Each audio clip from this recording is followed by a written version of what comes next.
Bonjour à tous, ici c'est Jean-Luc Roux sur sa chaîne YouTube. Aujourd'hui nous allons parler d'espace avec Bercy qui verrouille les actifs sensibles de MySpace pour protéger ses intérêts. Alors qu'un mouvement de concentration des startups de New Space se profile, l'État a décidé de protéger le capital et les actifs sensibles de MySpace qui développe un lanceur réutilisable et l'exécutif anticipe une possible ouverture du capital de la filiale d'Ariane Group. Le lanceur de la startup MySpace en photo.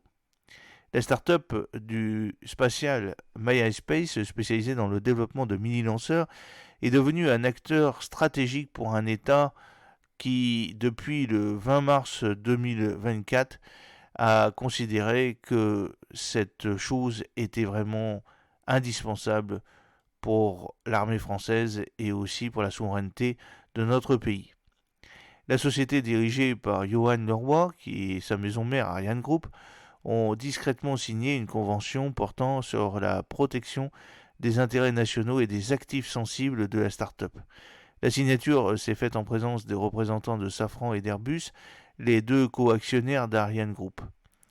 L'accord devra encore être validé par les actionnaires de Safran lors de l'Assemblée générale du groupe le 23 mai 2024.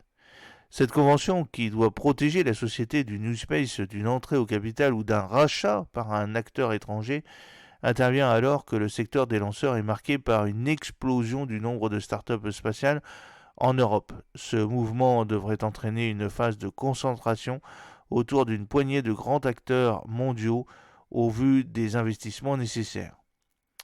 Alors, c'est une technologie sensible, parce que le risque avait été identifié par Emmanuel Macron à Toulouse le 11 décembre 2023, qui avait appelé les industriels à se battre pour être les meilleurs et opérer cette consolidation autour d'acteurs français.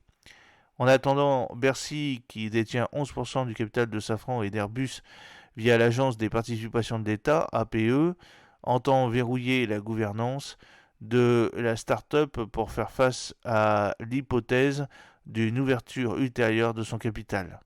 La start-up développe une fusée partiellement réutilisable qui doit opérer son premier vol fin 2025.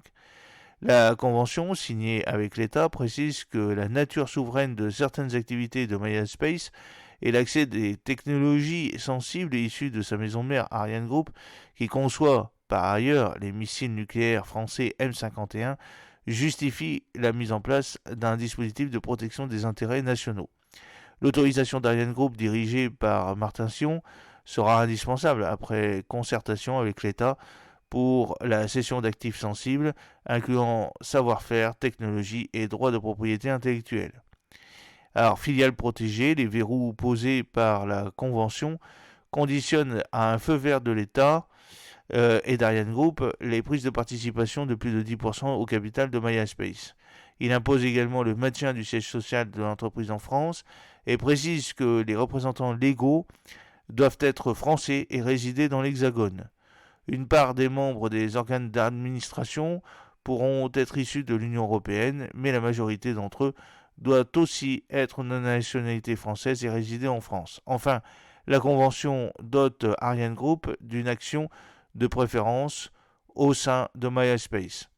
La société MySpace a par ailleurs été intégrée à la liste des filiales protégées d'Ariane Group dont la cession est soumise à l'accord de l'État. Plusieurs autres filiales de participation du groupe comme Sodern, spécialisée dans l'optronique, ou encore Regulus ou Europropulsion, détenue avec l'italien Avio, bénéficient de cette protection.